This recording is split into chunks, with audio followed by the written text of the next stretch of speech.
55 वर्षीय महिलेवर ऊसाच्या शेतात लैंगिक अत्याचार, योनी आणि गुरुद्वारमध्ये ऊस घातले. संतापजनक घटना. माणसासारखा विकृत आणि नीच प्राणी या सृष्टीमध्ये शोधूनही सापडणार नाही. या नीचपणामध्ये अलीकडच्या काळामध्ये जास्तच भर पडली आहे. इंटरनेटसारख्या सुविधेचा योग्य वापर न समजल्याने शहरी सदन घरातील मुलेच नाहीतर गरीब दुर्गम भागातील मुलेही विकृत वासनेने पछाडलेले आहेत. या कोवळ्या मनात किती विकृत चाळेत चाललेले असतील हे सांगता येत नाही. इतकी भयानक परिस्थिती आज समाजामध्ये आहे. नंदुरबारसारख्या जिल्ह्यामध्ये एका 55 वर्षीय महिलेवर 23 वर्षाच्या तरुणाने केलेला अत्याचार काळजाचा थरकाप उडवणारा आहे. त्याने ज्या अमानुषतेने तिच्यावर अत्याचार करून तिचा जीव घेतला ते पाहता त्याला कठोरात कठोर शिक्षा व्हावी अशी संतप्त मागणी होत आहे. या निर्दय आणि धक्कादायक घटनेचा सविस्तर वृत्तांत पुढे पाहण्याअगोदर जर तुम्ही या चॅनेलवर जर नवीन असाल तर प्लीज आपल्या ह्या मराठी चॅनेलला नक्की सबस्क्राईब करा. नंदुरबार जिल्ह्यातील नवापूर या आदिवासी बहुल तालुक्यातील विसरवाडी पोलीस स्टेशन अंतर्गत गंगापूर या छोट्या गावामध्ये लीलाबाई जात्या वसावे ही 55 वर्षीय वयाची कष्टकरी महिला आपल्या कुटुंबियासमेत राहते. लीलाबाईच्या पतीचे म्हणजे जात्या वसावे यांचे कारण परत्वे आकस्मिक निधन झाले आहे. एवढेच नाही तर तिचा करता धरता एकुलता एक मुलगाही काळाने ओढून नेला असल्यामुळे गेल्या काही वर्षापासून लीलाबाई आपली विधवा सून म्हणजे मयत मुलगा शैलेची पत्नी मोहिनी हिच्यासोबत राहते. लीलाबाईला नातवंडही आहेत. लीलाबाई आणि मोहिनी या दोघी दिवसभर इतरांच्या शेतामध्ये काबाड कष्ट करून आपल्या कुटुंबाचा निर्वाह करतात. या दोघीही वेळप्रसंगी इतरांच्या मदतीला धावून जातात. शक्य असेल तेवढी आपल्याकडून मदत करतात. त्या कारणाने त्या गंगापूर गावामध्ये प्रसिद्ध आहेत. मंगळवार दिनांक 24 फेब्रुवारी 2026 रोजी लीलाबाईच्या जीवनामध्ये अतिशय वाईट घटना घडली. दिवसभर काबाड कष्ट करून थकलेल्या लीलाबाईला सायंकाळी 6 वाजण्याच्या दरम्यान गंगापूरच्या वेशीवर असलेल्या नानगीपाडा या गावी जावं लागलं. तातडीचं काम असल्याने कामासाठी नानगीपाडा गावाला जात आहे. काम होताच तत्काळ परत येते असे सुनेला सांगून लीलाबाई घराबाहेर पडली. लीलाबाई सहसा आपल्या विधवा सुनेला आणि नातवंडांना घरी एकटी सोडून कधीही बाहेर गावाला जात नाही. कामानिमित्त गेलीच तर काम संपल्यानंतर तत्काळ घरी परतायची. त्या दिवशी म्हणजे दिनांक 24 फेब्रुवारी 2026 रोजी कामानिमित्त ज्या नानगीपाडा गावाला गेले होते त्या गावाचे आणि गंगापूरचं अंतर खूपच कमी होतं.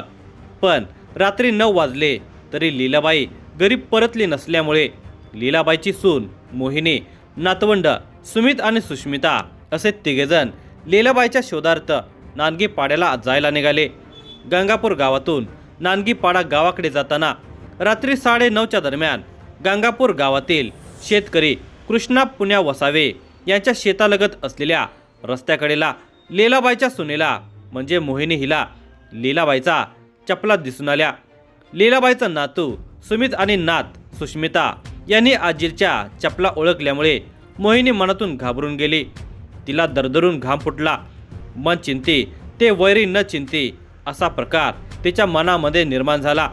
मनाचा हिय्या करून मोहिनी मुलांच्या समवेत ज्वारीच्या शेतात घुसली आणि ती सासू सापडते का ते शोधू लागली. तेव्हा तिला ज्वारीच्या शेतात सासूचा विवस्त्र अवस्थेतील देह दिसला. मोहिनीचे काळीज चरकले. ती तिची सासू लीलाबाईच होती. ती प्रचंड वेदनेने विवळत होती.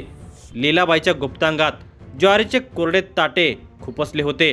मागील बाजूने गुरुद्वारातही ज्वारीचे कोरडे ताटे खुपसले असल्यामुळे जखमा होऊन त्यातून रक्त वाहत होते. ती मरणासन्न अवस्थेमध्ये होती. मोहिनी घटनास्थळी एकटीच असल्याने तिने तत्काळ गंगापूर गावामध्ये धाव घेतली आणि गावातील लोकांना घडलेली हकीकत रडत रडत सांगू लागली. लीलाबाईबद्दल गावातील लोकांना सहानुभूती असल्याने मोहिनीसोबत राजेश फुलसिंग गावित, विपुल वसावे, सुरूपसिंग मधुकर वसावे, शैलेश शरद वसावे, अमरसिंग वसावे, राहुल वसावे आदी मंडळी घटनास्थळी दाखल झाले. लीलाबाईची ती अवस्था पाहून त्यांना संताप अनावर झाला. या दरम्यान गावामध्ये ही घटना वाऱ्यासारखी पसरली।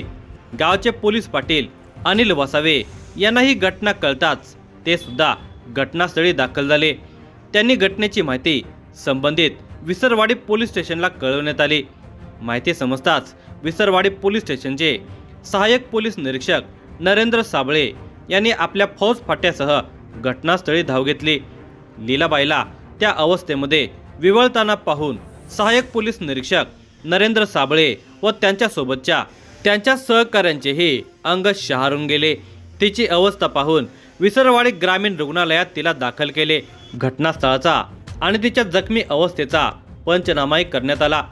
लीलाबाईवर युद्ध पातळीवर उपचार सुरू झाले, पण अति रक्तस्राव झाल्याने तिला पुढील उपचारासाठी नंदुरबार येथील जिल्हा शासकीय रुग्णालयात नेण्यात आले। त्यानुसार तिला जिल्हा शासकीय रुग्णालयात दाखल केले। तिच्यावर उपचार सुरू असतानाच तिचा मृत्यू झाला। या घटनेने गंगापूर गावामध्ये भयान शांतता पसरली। लीलाबाईवर अत्याचार करणाऱ्या अज्ञात इसमाविरुद्ध संताप व्यक्त करण्यात येऊ लागला।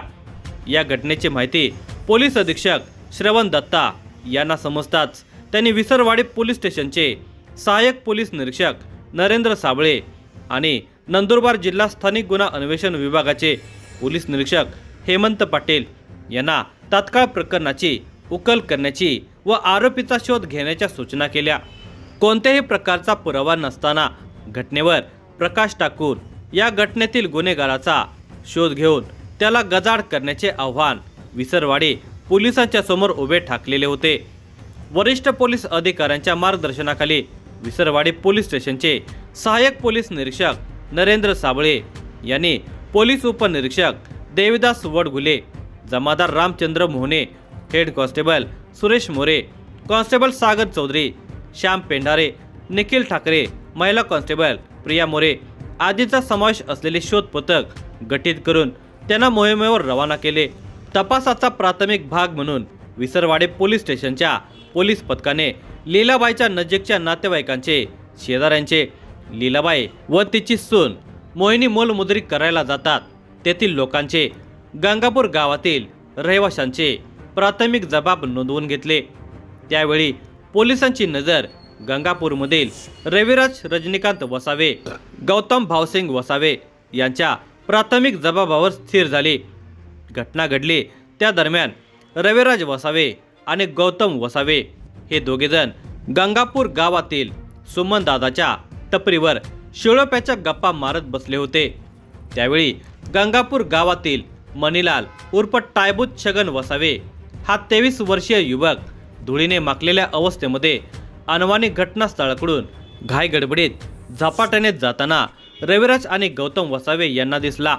ही माहिती त्यांनी पोलिसांना जबाबात दिली। आता पोलीस टायबू उर्फ मणिलाल छगन वसावे याच्या घरी जाऊन धडकले। तो घरी नसल्याचे सांगण्यात आले। दरम्यान पोलीस अधीक्षक श्रवण दत्ता यांच्या सूचनेवरून घटनेच्या तपासाला गती यावी म्हणून नंदुरबारहून श्वान पथक गंगापुरात दाखल झाले होते। घटनास्थळी आणि परिसरामध्ये लीलाबाईचा चपला होत्या, त्याबरोबर अज्ञात पुरुषाच्याही चपला होत्या। श्वान पथकाला या दोन्ही चपलांचा व इतर वस्तूंचा वास देऊन संशयित गुन्हेगाराचा माग काढण्याचा विसरवाडी पोलिसांनी प्रयत्न केला असता श्वान पथक सरळ टायबू उर्फ मणिलालच्या घरी जाऊन धडकल्यामुळे टायबूवरचा पोलिसांचा संशय बळावला। आता पोलिसांचे लक्ष टायबूवरच केंद्रित झाले। तो घरी तर नव्हता, पोलीस त्याच्या मागावर होते। टायबू उर्फ मणिलाल हा चिंचपाडा रेल्वे स्टेशनवरून सुरतकडे जाणाऱ्या रेल्वेमध्ये बसून पसार होण्याच्या प्रयत्नात असल्याची गोपनीय माहिती मिळाली।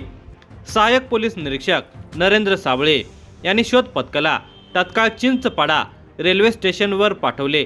चिंचपाडा रेल्वे स्टेशनवर सुरतकडे जाणारी रेल्वे उभी होती। विसरवाडी पोलीस स्टेशनचे शोध पथक रेल्वे स्टेशनवर पोहोचताच त्यांनी रेल्वेच्या डब्यामध्ये प्रवेश करून टायबूचा शोध घेण्यास सुरुवात केली। मिळालेली माहितीनुसार सर्व प्रवाशांचे बारकाईने निरीक्षण करत असताना टायबूची नजर पोलिसांकडे गेली व तो रेल्वेच्या डब्यातून बाहेर पळण्याचा प्रयत्न करू लागला। पोलिसांनी टायबूचा पाठलाग सुरू केला।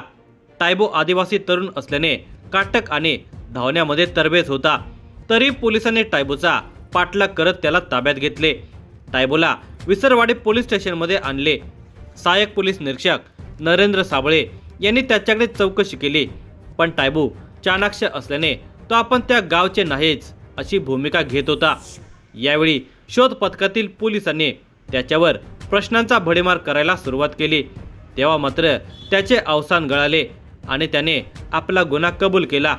याची माहिती वरिष्ठांना देण्यात आली।